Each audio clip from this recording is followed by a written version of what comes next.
துன்பம் வரும் வேளையில சிரிங்க என்று சொல்லி வச்சார் வள்ளுவர் சரிங்க.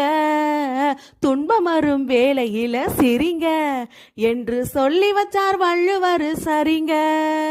பாம்பு வந்து கடிக்கையில் பாலும் உடல் துடிக்கையில் யார் முகத்தில் பொங்கி வரும் சிரிப்பு, இது கீழ்ப்புறத்தில் இனிப்பு மேல்புறத்தில் கசப்பு, பட்டினத்தார் கையில் உள்ள கரும்பு, இது பட்டினத்தார் கையில் உள்ள கரும்பு. நான் சிரிக்கிறேன் சிரிக்கிறேன் சிரிப்பு வரல, நான் அழுகிறேன் அழுகிறேன் அழுக வரல. அனைவருக்கும் வணக்கம். இன்னைக்கு என்ன சாப்பாடுன்னு பார்த்தீங்கன்னா, இன்னைக்கு மிளகா கிள்ளி போட்ட சாம்பாரும் மீல் மேக்கர் வறுவல் தான் இன்னைக்கு லஞ்ச் பாக்ஸ் செஞ்சு கொடுத்தேன். எனக்குள்ளேயும் வலிகள் வேதனைகள் எல்லாமே இருக்கு. ஆனால் அது எல்லாத்தையும் நினச்சிட்டே இருந்தேன்னா இனி இருக்க போற காலத்துல இன்னும் நிறைய வியாதி, நிறைய மன கஷ்டம், என்னென்ன வியாதி எல்லாத்தையும் வந்து தொலைஞ்சிரும். அதனால கடவுள் கொடுத்துருக்கிற கொஞ்ச நாள் வாழ்க்கைய சந்தோஷமா வாழ்ந்துட்டு போவோம்.